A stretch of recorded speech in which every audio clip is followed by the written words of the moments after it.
bully and you will not bully us. You are a bully. The House Leader to speak. And member Nikisha Burchell. Member Nikisha Burchell. Marshall, once again, Member Burchell, in contravention to the standing orders, is using an electronic device and taping in the House. So, Member Burchell, the moment you, go ahead, Deputy. Give me a minute, please. Madam Speaker, on a point of order. There is an attempt, Madam Speaker. I note that there is an attempt on a point of order. There is an attempt.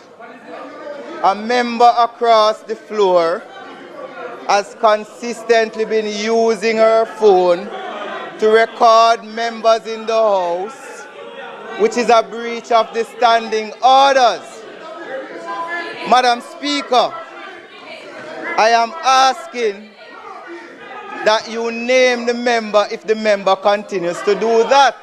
Jamaica is not receiving any deportees from the United States, except Jamaicans. I repeat that. We have no agreement, no understanding to accept deportees from the United States. We accept every month 100 Jamaican deportees. And we have the expertise and the staff to manage their entry into Jamaica. That arrangement was negotiated by professionals so that they can come in a structured, organized manner and be resettled in Jamaica, their homeland. The cost of that is all Jamaican. We are receiving, and we have no agreement to or understanding, the MOUs, to receive convicts from the United States. Unless, of course, any Jamaicans are deported, which we have agreements, because America is our primary ally and primary partner in trade and in security. And we do have deportees from Jamaica to the United States from time to time, or we have occasionally from the United States, convicts. But we have no agreement, no understanding, and there are no discussions to accept convicts from the United States. In fact, anyone coming from the United States is reviewed by the NIB before I indicate that they can land in the country. There is no discussion, review, or understand to accept 10,000 illegal immigrants from the United States. Again, the only illegal immigrants we take from the United States are the Jamaicans who are there. And those conditions are negotiated by professionals from the Ministry of National Security and the Ministry of Foreign Affairs. Madam Speaker, I rise today to address a creeping rot that threatens to hollow out the very foundation of our democracy. We are witnessing a dangerous visible shift in how we speak to one another, moving away from the civility and plunging headfirst into the troubled waters of incivility. In this honorable parliament, views must contend, disagreements must be born, and arguments will be fierce. Agreements must be achieved, and ultimately consensus must be reached, because that is the engine of our democracy. When that adversarial process is engaged and sotto voce comments fly across the benches, that is exactly where it should end. Taking your personal gripes outside these walls into the public sphere to maliciously intrude into the spousal relationship of Speaker of the House and the Prime Minister of our country is classless. It is immature. It is distasteful. And it is entirely chaka-chaka. No Jamaican should treat this behavior with triteness, because it is not normal. It is not traditional. It is not cool. And God help us if it ever becomes acceptable. If we allow this to become our standard, dog would and yam we supper, and we will lose the very fabric of our society. Madam Speaker, we must call this exact strain of incivility what it is: a calculated, misogynistic weaponization of gender. It is a historical truth that female leaders in politics invariably face the heaviest, most malicious brunt of these classless personal and spousal attacks. When a capable woman rises to the highest ranks of leadership, her critics rarely attack her policy. Instead, they immediately target her private life, her marriage, and her character. That is prejudice over performance. We do not see our male parliamentarians subjected to weaponized rumors regarding their domestic partnerships or public lectures on how they balance their household. And that is a blatant double standard. This toxic playbook is designed to intimidate qualified women, reduce their hard earned agency, and make the political costs of serving Jamaica too high to bear. When this House signals that it is open season on a woman's dignity, we tell every young girl across this nation that her worth is secondary to her relationship status, setting a terrible example for the future. If we do not draw a firm line across these highly targeted gender based slurs, we are actively pushing our daughters out of leadership and ensuring that our democratic space remains broken and unequal. But this degradation cannot happen in a vacuum, Madam Speaker. It requires an audience and it requires amplification. Our media houses and journalists bear a sacred constitutional responsibility to elevate our national discourse, not to profit from its decay. Likewise, the Jamaican public must refuse to click, share, or validate this toxic political theater on social media. We must stop treating political debasement as entertainment because what we click on today determines the quality of governance we receive tomorrow.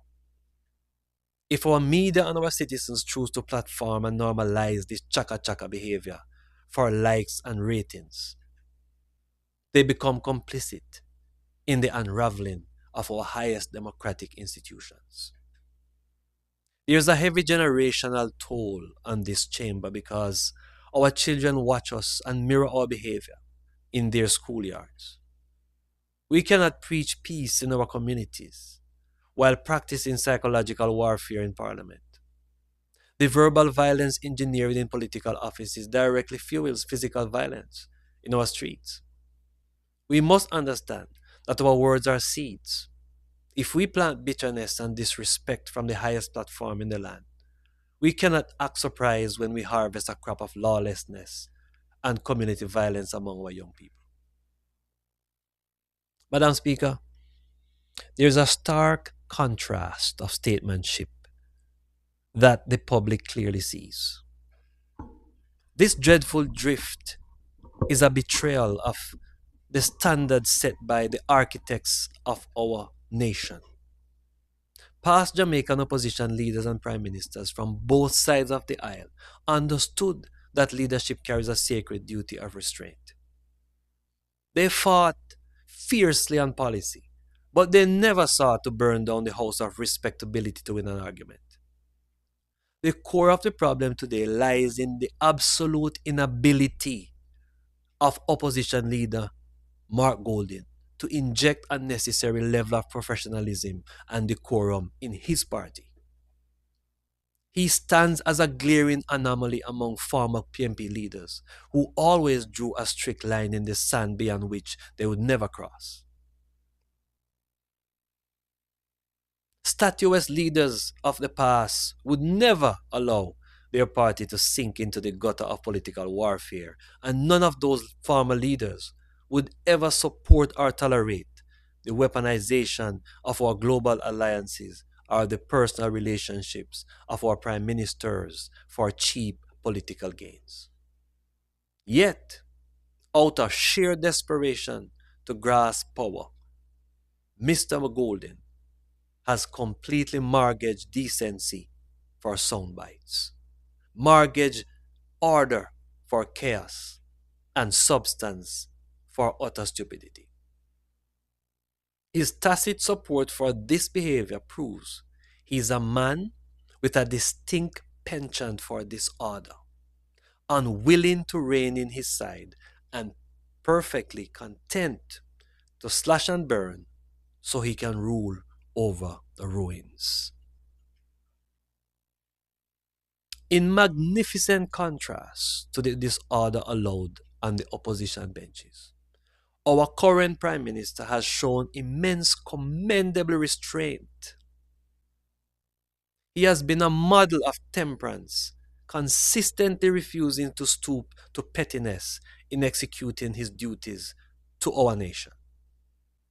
No critic can successfully accuse him of launching low personal attacks in response to nastiness aimed at him. His wife is attacked, his mother is attacked, and his children are attacked. He has exercised unshakable professionalism, answering insults with infrastructure and groundless panic with historic global partnerships and economic growth. Leadership is not defined by how loudly you can shout or how deeply you can wound. True leadership is defined by temperance under fire. We must look beyond our shores and see the warning from the echoes of recent history. And it is still unfolding, where we have watched a particular foreign leader normalize blatant lies and petty grievances until their nation's public discourse has become permanently disfigured and fractured.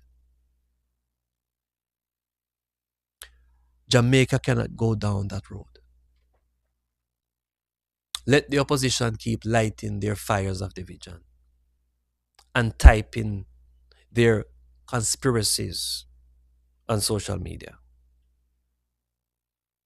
Because while they keep trying to slash and burn, this Jamaica Labour Party government will keep building a secure, respected, and prosperous Jamaica for generations to come. I thank you, Madam Speaker. And I thank you all for watching this video. I invite you to like, share, and follow. Walk good, Jamaica.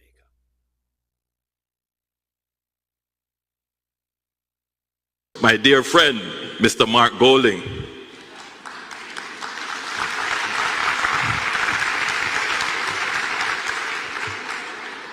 Mark, how could I forget you?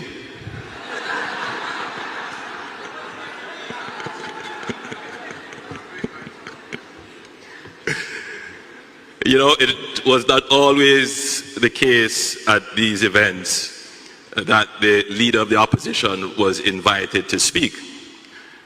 But as this event evolved into more of a national event rather than a government-sponsored event, it became the protocol that the leader of the opposition, which is a constitutional position, quite a unique thing in constitutional innovations, to have the office of the leader of the opposition written into the Constitution. So Mark, we can never forget you. And we're always happy to have you here as leader of the opposition.